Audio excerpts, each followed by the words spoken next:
My name's Nate Fleming. I am part of the Mr. SU 2012 group. For those of you who don't know who we are, I'll give you a little analogy. We're kind of like the current political race. You've got Patrick Hagan, who's Rick Santorum, man out of nowhere who's gonna sweep the show. You've got Seth, who is obviously the Mitt Romney, the guy who comes from wealth, and he's the favorite to win. And then you've got Greg Burgess, the Newt Gingrich, and we all keep asking him to bow out. Now there's me as well. I am the Obama candidate because I am half black, and you all are probably looking at me like, there's no way that this guy is half black. I am. I'll start from my humble beginnings. I was born to one father and one mother, praise God, and my dad was black, my mom was white, and I popped out Puerto Rican.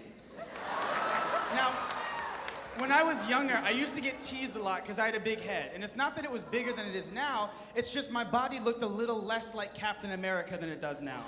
So I had this just giant head, and every time I would get on the bus in the morning, everyone would be making fun of me. Just the ringleader, she'd turn around and be like, hey, Chocolate Lollipop's on the bus, look at Chocolate Lollipop, he's so dumb. And I'm looking at her like, that's not logical, there's no such thing as a chocolate lollipop. And she's like, no, you're like a dumb Chocolate Lollipop. And it got to the point where I just got so frustrated, I said, please, can you turn around and focus on driving the bus? Now, the funny thing is that I got through that time of teasing, and it was because of my hero. At the time, I'm sure we all had the exact same hero, Michael Jordan. He got his ability for basketball magic through his baldness. Logically, the next best thing to do was for me to go bald. I walked into school and I was the coolest guy there. By coolest guy, I meant I got teased by everyone. That was not the most demoralizing part either. The most demoralizing part was the fact that the ringleader was the blind chick who kept reading my head.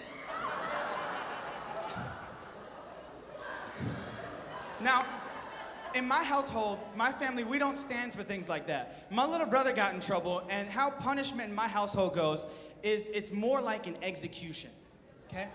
My little brother's around 3 years old, and here, let's paint this picture real quick. We're in my house, and we've got the wood floor, and it's a foyer area. It goes 2 stories, and there's a balcony up above.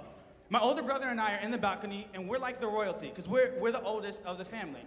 Down below are my 2 sisters. They're the peasants. They're standing there clutching each other. Oh, this is going to be so terrible. We're not British, but it's an execution, so you have to. It just has to happen.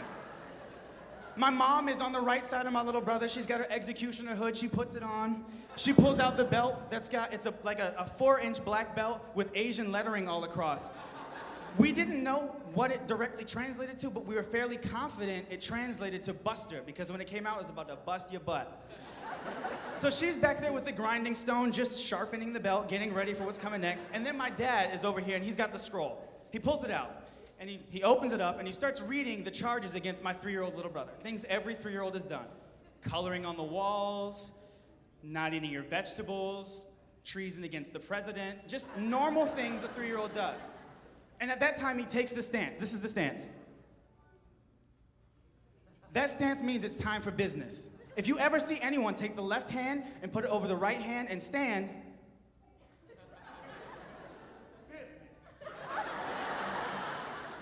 at that moment, my mom took her cue. She stepped forward with the belt. She reared it back. Now, keep in mind, she's German, heavy-handed. That's historically true and accurate. I have looked it up. Think about it. She rears back, and she lets one fly. Bam! Gets my brother really, really, really good. He starts laughing. You don't do that. That's something that doesn't happen.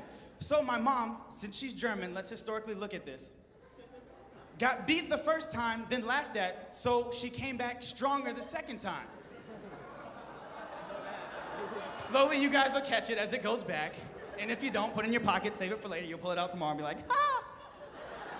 So she rears back a second time, lets it fly. Boom, done. Still laughing. She goes 3, 4, 5 times. Finally, my brother's crying. He's on his knees. My mom feels like the job is finished. She takes it. She sheathes the belt right next to the grinding thing. She takes the hood off and walks away. Everyone vacates, and my brother and I come down from our post, and I look at my little brother and I'm like, Sam, why in the world were you laughing? You got 2 extra lashings because you were laughing. And he looks up, wipes his tears away, chuckling, and he says, I farted. He is one crazy, crazy kid. I have this irrational fear of the dark. So every time I go to bed, I had a system of defenses set up for when I went to sleep. I'd have the light on, but I'd wake up and it'd be dark. So when I would wake up, the first defense would obviously be to jump behind my covers. To a 6-year-old, impenetrable Kevlar. As you get older, you realize that's just cotton and linen. So I jumped to the second one. I would then quiet myself as much as I possibly could so that whatever was in the room would hear my little brother snoring and eat him, be appeased, and move on about its way. Then I realized he's not big enough to even make a snack. So there was the third defense, and I would yell as loud as I could for my parents to hear, "Come cut the light on for me." And they loved me so much that they never came. So I would have to go to my last defense, the last and final thing any kid has to do, and that's throw the covers, dash through the dark, cut the light on as fast as you can. And the moment the light was cut on, everything became clear. That thing in the corner I thought was Bigfoot was just a planetarium. That dark thing that looked like the Loch Ness Monster, it's just my dresser. That crazy guy in the corner with a gun, just my dad.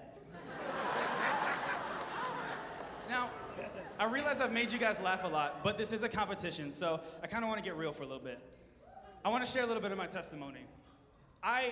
When I was growing up, I used to be an avid horseback rider, and gosh, I say I'm gonna get real and share my testimony, I say I'm a horseback rider, and all you go, "Ha ha, black people don't ride horses." But it's true, it's true. It's true, it's true. So I'm on the horse, and I'm riding, and the horse starts to buck, and then it bucks out of control, and I'm thrown off. And at this point, I start praying. I'm like, "God, if this is my time to go, I'm ready to go. Take me if you need to take me." So my head is bouncing closer and closer to the ground, and just as I'm losing consciousness, the Walmart manager comes over and unplugs it. Thank you all for listening to me for the time that I had. Thank you.